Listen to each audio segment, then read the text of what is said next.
Hello, everyone. Welcome back to English Champion. On this episode, I'm going to divert a little bit away from what I've been talking about the last few weeks. I want to give myself and you a little bit of a break. I've been talking a lot about the problem of reading on college campuses, but also at the lower levels as well. Today, I want to reflect upon an article I saw the other day that is a little bit zoomed out. It's more about education more broadly, and I'm going to apply it to the K through 12 years, but I'm sure it could apply it somewhat to college as well. So little broader topic today. It came from an article I just saw on a homepage, and it is titled, "Adults are sharing some of the classes they wish they were taught in school." Some of these are, I think, pretty smart. Some of these are quite terrible. And the reason I want to share it with you is I think it really illustrates, this list illustrates how far off the reservation we've gone in how we raise children. So listen to some of these kind of get grouped together. So I'll lump a couple of them together because they all sort of hover around a similar theme.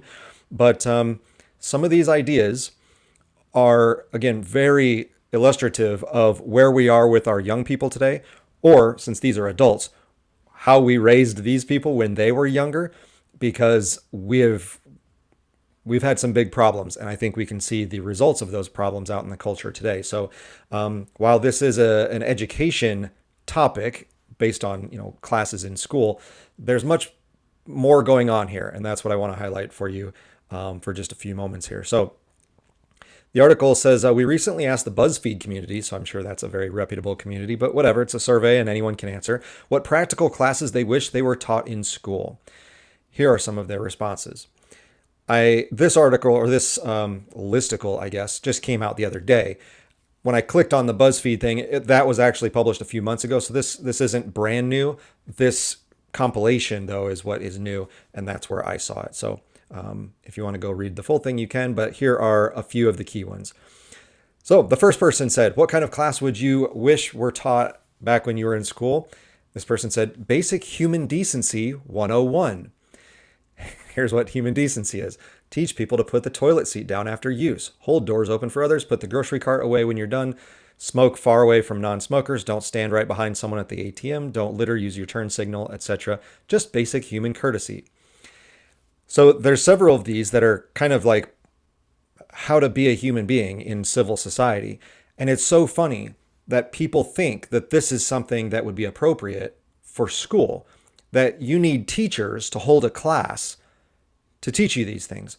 When being a kind person, being considerate and, aware of your surroundings and how you're affecting other people, that's something that you should have been taught by your parents. So this is what happens on this list. And this is, again, why this is such a broader cultural issue, is we have this confusion over what should be taught in a school versus what your parents should be teaching you. And if parents aren't teaching you how to be a kind, considerate person, we have way bigger problems than what's going on at schools. That doesn't mean we can't sometimes reference these things. I mean, teachers need to teach their kids to be nice, but whole classes about just human courtesy, this is how you were raised as a person, not as a student. This is a parenting problem, not a schooling problem.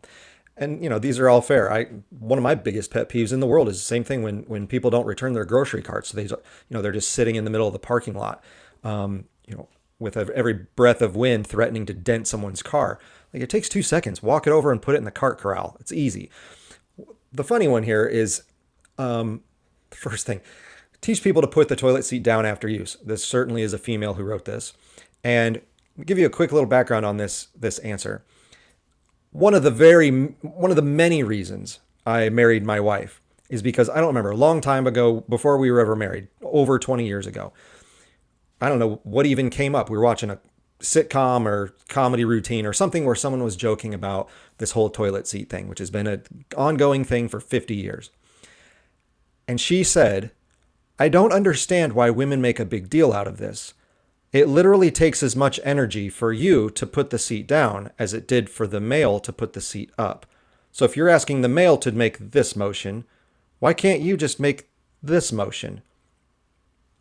It's not hard. What are you complaining about? And I said, yes, Brilliant. That's why I love her, because that's common sense, not whining, from a female perspective. Like, he doesn't put the seat down. He's inconsiderate. Like, why don't you just put it down? It takes you literally half a second. You do it. It's not a problem. You know, I these are things that cause little rifts in relationships that make no sense.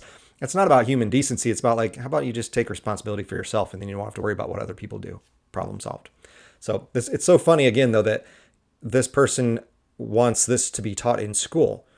How about you just learn from your parents? Maybe that would be the better option. Next on the list, this is actually a pretty good idea, though tricky to implement, as a lot of these are. Self-defense, like wrestling, throughout all the grade levels. So that's a pretty good idea, to teach kids how to defend themselves. No one wants to be put in a position where they're going to get mugged or, assaulted in some way, especially females. We certainly don't want that. So a self-defense class could be pretty useful. Getting the appropriate people to teach those kinds of classes might be a little tricky. And what exactly gets taught in those classes, that would we need some clarification on that. But, teaching people to defend themselves, I think, is probably a really good idea. This person says wrestling, something basics of boxing. I would assume there's probably some jujitsu coach somewhere who'd be willing to come talk to junior high kids and show them how to not get beat up by somebody. So, that's a pretty good idea, I think. Again, tricky to implement. How do you get someone to do those things for your school? But not the worst idea on this list. So here's one that is, again, I'm going to read a couple because they all lump together. Financial literacy in the real world. How to pay a mortgage, manage debt, take out a loan, etc. The next person said, insurance. I know I have car insurance, but I don't really know what that covers or means. Another person said, explaining how student loans work and how to make sure you're not getting in over your head. Instead of calling college grads with debt lazy and whiny, we could have been taught how to actually handle finances properly, and we wouldn't be in this position. So finances appear several times on this list. And again, I'm not saying that's a bad idea. In fact, when I was in school, it was pretty superficial, but, I took, part of my high school curriculum was I had an accounting class. So I knew, how to keep track of money, from a business standpoint as well as a personal standpoint. I had economics. That didn't really get into the details of day-to-day budgeting and stuff like that. But I think it was like a social psych class or something in high school. It's kind of a psychology, sociology hybrid. And we had to, work with a partner. We pretended, guys got matched up with girls. We pretended they were our spouse. And, we had to figure out a family budget based on, it's kind of a game we played where you figure out, well, what types of jobs did you get? How many kids do you have? What type of city do you want to live in or whatever? And then, you kind of were matched with a certain dollar amount, and you had to figure out, okay, you got to survive on this every month. How are you going to make your money, fit for your planning of your future? And so we did all that.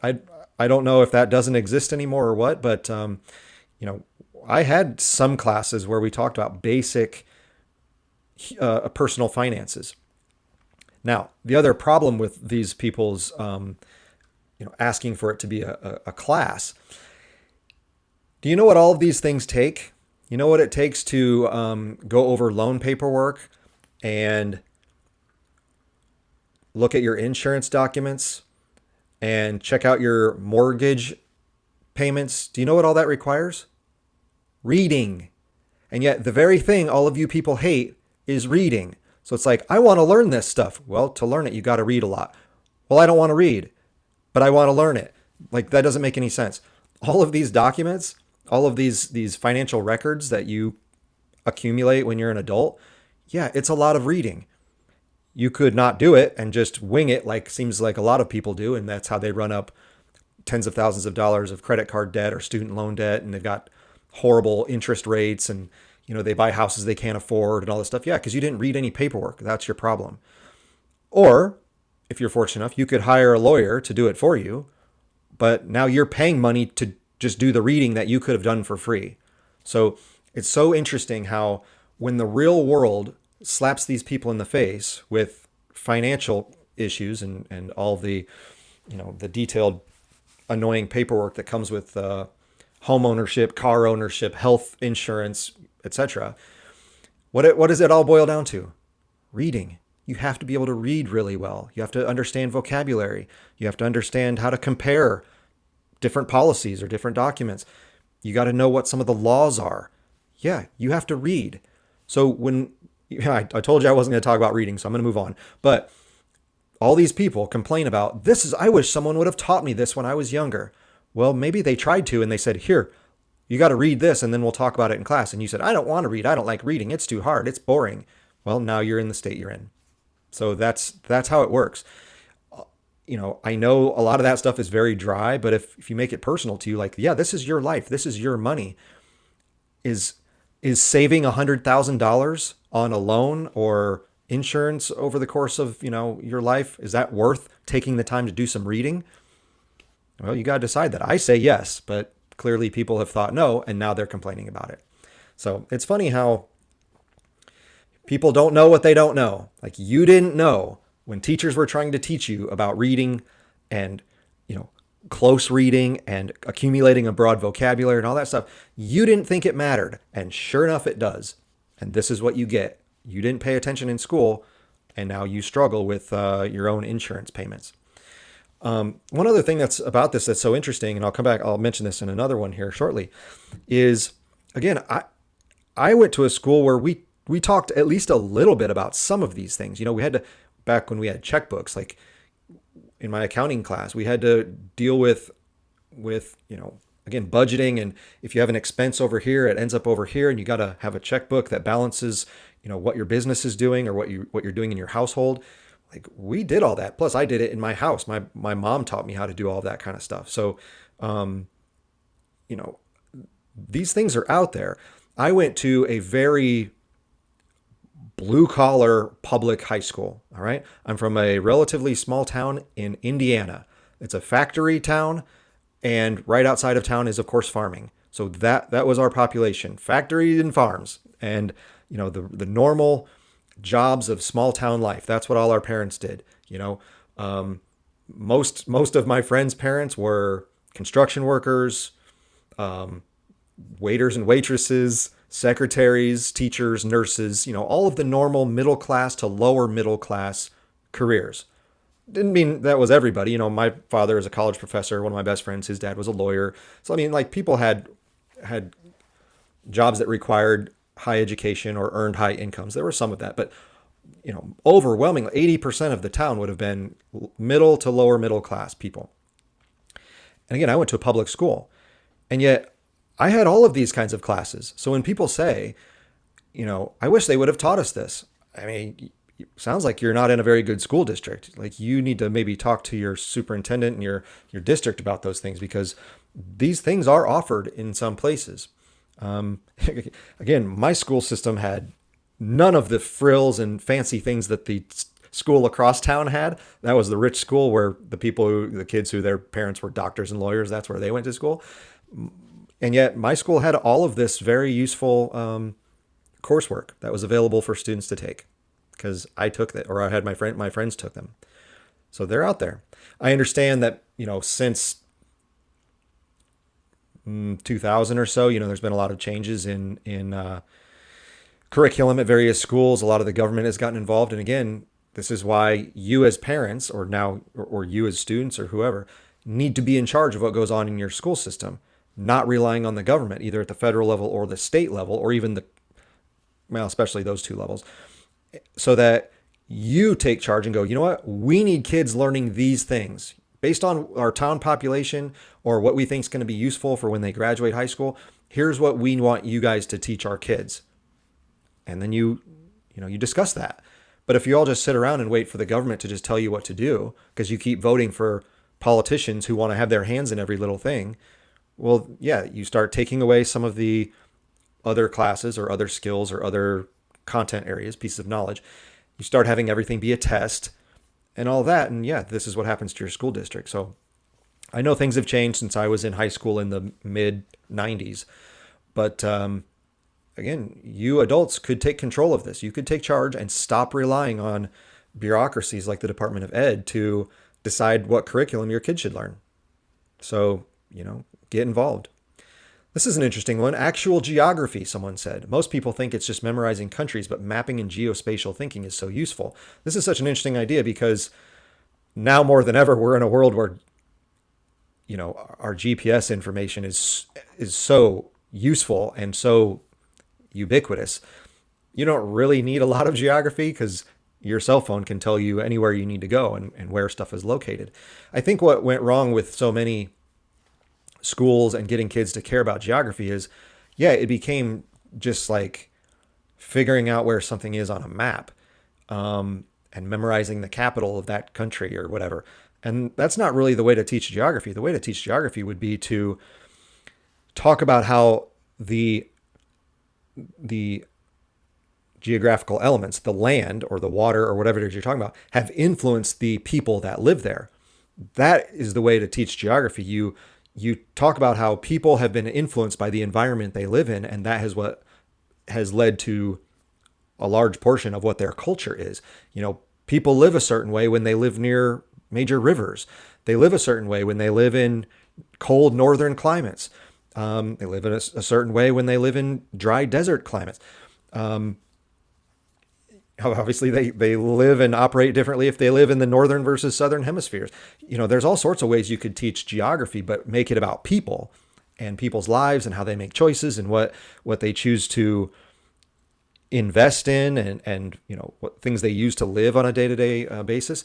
Yeah, that's just been bad teaching. I'm sure teachers are still teaching geography, but if you don't think you learned geography, you probably were not taught the proper way. So there's way more interesting ways of doing that. There's I haven't read it, but I know there's a book called what's it called? How the States Got Their Shapes. That sounds like that would probably be pretty interesting because that would tie the geography of American states with probably some of the political and social maneuverings of the people who live there. A really good book that I read, it's been 10 years probably now at least, is I can't remember what it's called. 11 Nations, maybe something like that, where it's a discussion of American history through the lens of the different cultures that came here.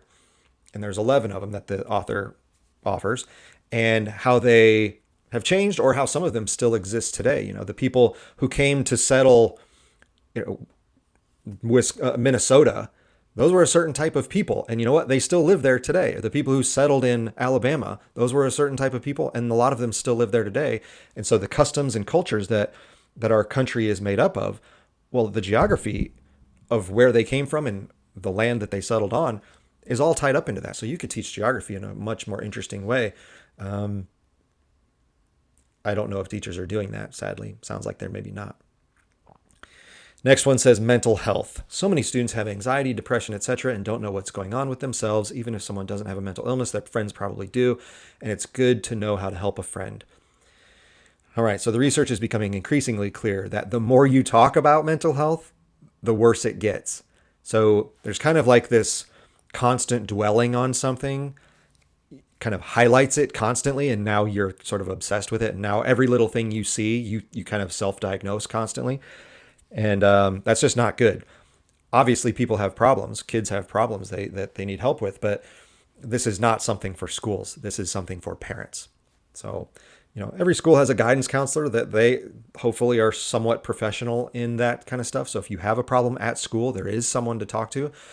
This kids' personalities and what's going on in their minds and health issues, this is for parents, not for schools. We do not want some third grade teacher pretending to be some phony clinical psychologist helping kids diagnose themselves. There's nothing good that can come from that. So let's leave this to actual psychologists and parents, not teachers.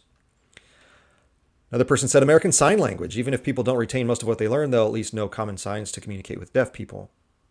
Fair idea. I think any secondary language is probably a good idea. This is just one. After all, there are way more people who speak Spanish in America than who are deaf. So, learning one of those languages might be more practical, actually. But learning different ways of communicating is always a good idea. Again, incorporating this into a curriculum or being able to hire certain people to teach this to every school. That would be probably a little tricky, but addition of extra languages. Once you get to high school, usually you have a language. At least I did. I had 3 years of a foreign language. But yeah, we could start that earlier. I have no problem with that. Learning other languages does interfere with some spelling and reading with your dominant language. For us, English usually. So you got to be careful of doing that, and what the environment is like where you're teaching that.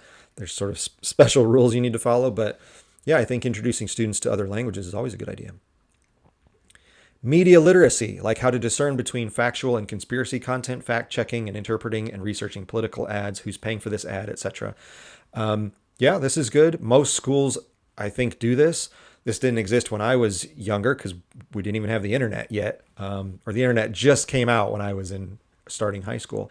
So yeah, this is certainly important. And again, sadly, I think this has overtaken much of what English and communication courses used to be or should be. We've gone so far away from traditional reading and writing, and now everything is this media literacy stuff. So this person, I think if they looked a little bit harder, they would know that this stuff is being taught. If it's being taught well, that's a different story. Everyone has biases, of course. We know teachers tend to fall on one side of the political spectrum, so it is likely that they might not be the best, best instructors on how to do this. Hopefully they are, but teachers can be pretty strong politically, so you got to be careful with that. Another similar one, online safety and awareness. So many young people are on social media now and don't understand how many profiles are created for the use of scams and sexual predators. They don't know how to spot them and consider declining the friend request, yada, yada. So, fair enough. I think this is something for parents. The easiest way to avoid or at least most of this, is do not let your kids have social media accounts. And then if you let them on the normal internet, put up the blockers and the safeguards, put it in a public room, in your house, the kitchen or dining room or living room or wherever, TV room, so that you can monitor it. That's all you have to do. We don't need entire segments of high school teaching kids about online safety. Like, that's a parent's job. A parent's job is to protect your kids. So parents should do that. Diversity and identity-based courses. I think this would give people a lot more empathy. So this is the exact opposite of true. All right. When sort of like the mental health thing, when you focus on diversity and identity-based issues, you actually highlight people's differences, and it makes it harder to empathize with them when you highlight how different you are. The better way, and this is what classical education is all about, is you bring in people of different identities. Let's say, let's use race for an example.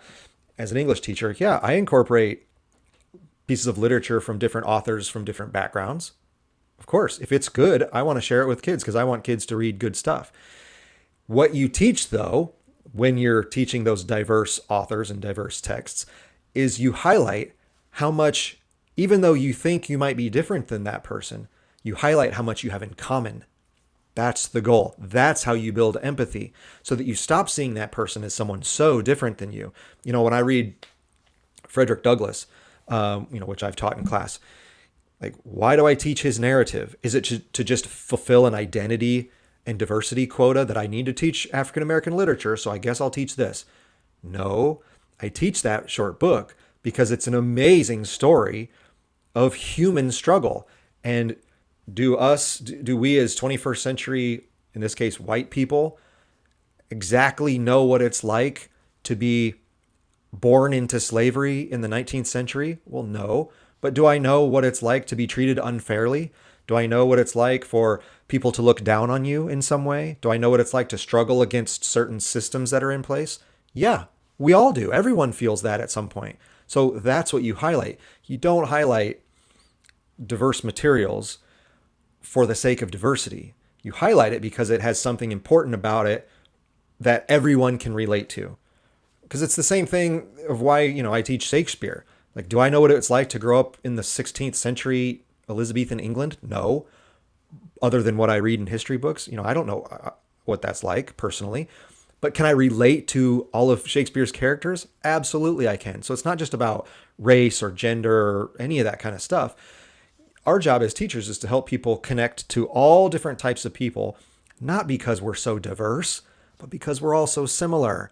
That's how you create empathy. That's how you help people get along with each other. That's how you help people become friends with each other instead of categorizing people by their race, sex, gender, or sexual preference, gender, whatever, political affiliation, whatever these labels we put on people. That's what we want to try to avoid. We want to look at people as people. I don't care what color you are. I know that there's something that you and I have in common. Let's talk about that. You went through this struggle. I went through, it wasn't the same struggle, but something similar. Let's empathize with each other and become friends about it. That's the goal that we should be offering to our young people. So be careful when we say diversity and identity-based courses. How to navigate our effed up healthcare system. Again, that's back to reading. And healthcare system would be a lot simpler if you stopped relying on government to be so involved. If you just relied on individuals and you go see your doctor and they charge you a price for, putting a cast on your broken leg, done. Like it could be very simple, but too many people don't want it to be simple.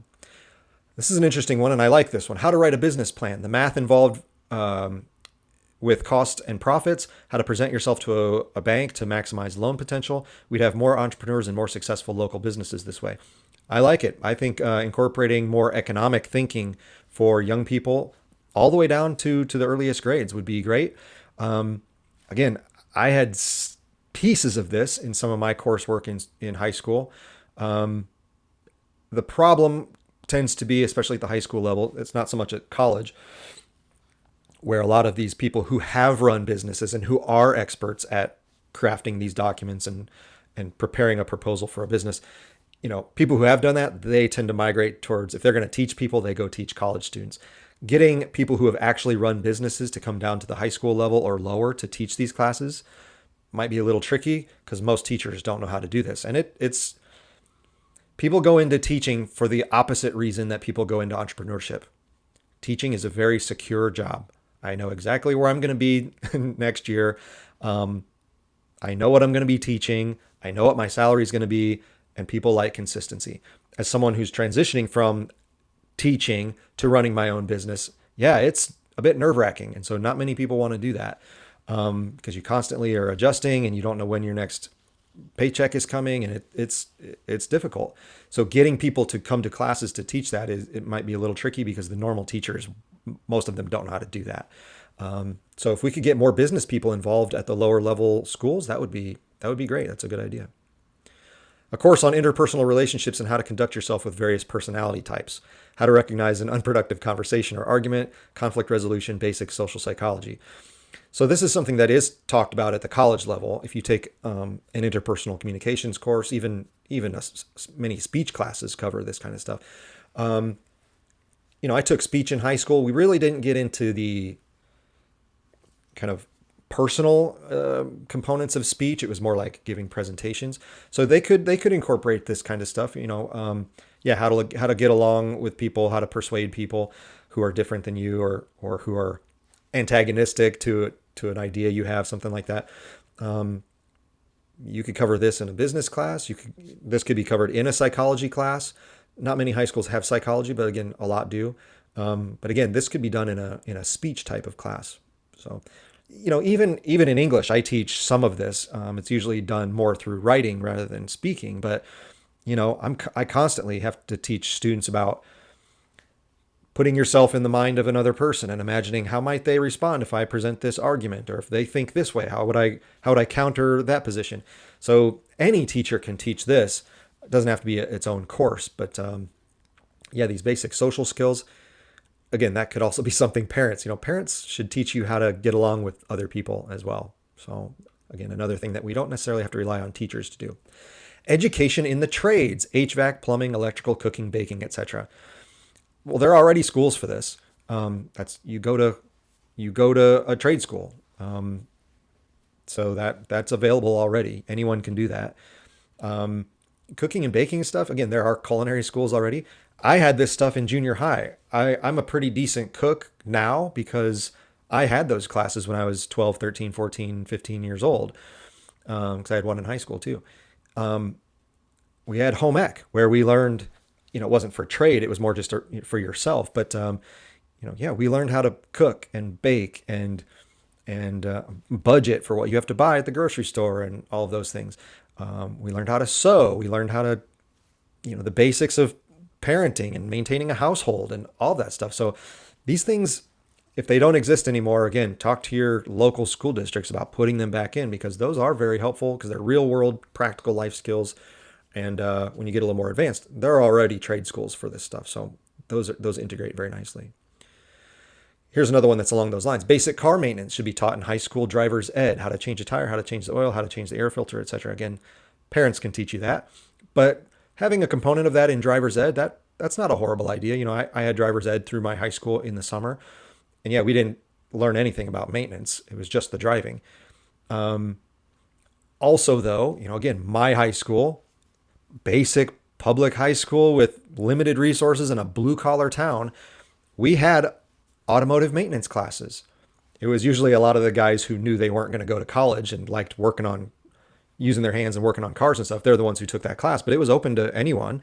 You could go and learn mechanic skills. So that's something that schools used to have. If they don't anymore, that's a problem. I think that is a really good skill that kids could be learning at the high school level.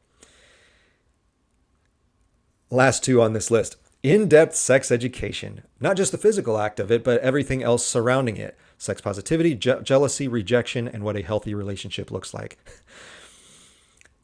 Yeah, that's probably not a good idea. This is something for parents. Just imagine, you should always think of things in a worst case scenario, okay? It's not being pessimistic, it's just being a realist. You should always, anytime you have an idea, think, how could this go horribly wrong? All right. So let's say we have a class. Maybe it's part of your health curriculum at your school. And you want the teacher to teach what healthy relationships look like. What if the teacher, who's your PE or health teacher, is Joe Blow, the assistant football coach, and he's been divorced twice? Like, is that who you want teaching a class on healthy, stable, committed relationships? Is that what you want? Or maybe it's not part of PE, maybe it's or health, maybe it's part of another class. Maybe it's some sort of like, social, interpersonal kind of class. Maybe where they also taught how to talk to different types of people or something. And that's taught by, Linda, the 58-year-old cat lady who smokes 2 packs a day and is single. Like, you want her talking about what healthy relationships are like? That could go horribly wrong. I know parents have bad households too, but leaving this up to a giant school system to teach kids about, how to have how to have better dates with your boyfriend. That sounds insane to me. You don't want schools teaching that stuff. This is personal. This is for parents. Keep this stuff out of school. There's a biological component when you teach those other health education courses that I think it is useful to talk about the biology of human beings from a scientific standpoint. But from a relationship standpoint, that's not what you want teachers talking about. Lastly on the list, I think schools should ask each kid what they want to learn about and teach the topic regardless of what it is, unless it's something wildly inappropriate. Yeah, because that's what we want. We just want to ask 14-year-olds, what do you want to learn?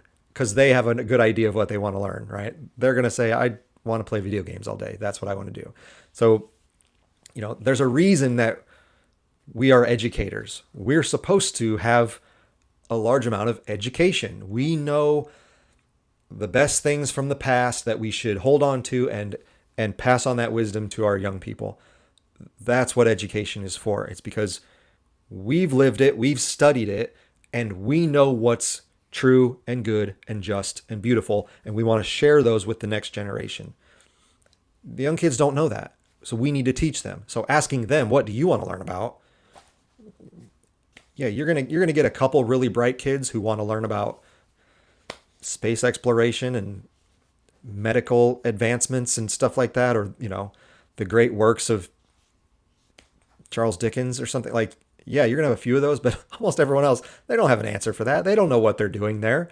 That's the role of the teacher. I'm going to tell you what is going to be useful for your life.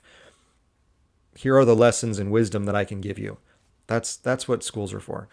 And those are about content areas, not about the personal stuff that parents should be doing. So we gotta keep this distinction between what parents' roles are and what teachers' roles are, and what doctors and other medical and psychological professionals' roles are. You're asking teachers to take on too big a responsibility when their responsibility is the content of the culture, not these personal needs for each individual kid. That's really messy, and again, that's called parenting. So as I said, this list is kind of funny because it shows a couple good ideas, which I think are pretty useful that we should consider. But it also shows the flaws in the education system that, a lot of this stuff used to exist. And in the name of progress, we got rid of all of it. And now that you're older and you look back and go, gosh, that would have been really useful if I had been taught that. Yeah, we tried to teach you that. You guys didn't want it. Or you voted for politicians who said you don't need it. And now look what happened. You do need it. So you need to take a much more active role in your learning. And if you're an adult and you now have kids in these situations, in your kids' learning, either how you're teaching them as a parent or what kind of schools you're sending them to. Because, like I said, this is indicative of the breakdown of our school systems. And you might think, how can schools teach all of this stuff? How can they teach automotive maintenance? How could they teach cooking and stuff about, budgeting in the household, and science and math and history and philosophy and etc.? How can they do all that? Well, they do have 13 years. I mean, you can cover a lot in 13 years. So we have to be better organized on how we pace these things out. We have to be more ambitious on what we could be teaching students, but we also have to have a clear delineation of what we shouldn't be teaching students as well. And kind of lumping all this together just doesn't work. And I'm actually going to release in, I don't know, the next month or two, either in podcast form or in written form, I haven't figured out how I'm going to present it, of what education should be doing from K through 12 all the way through college, because our colleges are a mess. They're not teaching things the right way. And so that's what's leading to so much dissatisfaction on college campuses right now. And why kids, may not think it's worth it. And we look back like this and think, gosh, I didn't learn what I should have learned in high school. And why is that? Well, it's because the goals of both the K through 12 education and the 4 years of college, they're not aiming at the right goals. And so if we clarify those goals, maybe we could find room for some of these good ideas. Maybe we would weed out some of the bad ideas going on at all these levels. And we could make college much more worthwhile for the people who actually want to be there, and help the people who don't want to be there find other opportunities in life that don't require another 4 years of education after you've already had 13 of them. So we need to clarify what education is really about. And I'm always open to hearing new ideas of what we could be teaching. But yeah, it's a little bit scary that there's so many people out there who, and I went and looked at the BuzzFeed article too. It had like thousands of replies, and a lot of them were exactly like this. This was pretty representative that they pulled for this article. That clearly not only is there a lot of bad teaching out there, there's just a horrendous amount of, there's a huge amount of horrendous parenting out there. Kids are not learning basic human behaviors that should have been taught in the home. And maybe that's why we see the catastrophe of the culture right now, where whether it's, criminal or other immoral behavior, or just, laziness or other breakdowns in how we work together, just the general fighting, and bickering amongst each other. People have not been taught how to get along with each other, and that's a parent's job. And so it's kind of scary that people are going, gosh, I wish my teachers would have taught me this. It's like, no, you're pointing the finger in the wrong direction. Your mom and dad should have taught you that. Talk to them about it. So, all these things are kind of intertwined, and,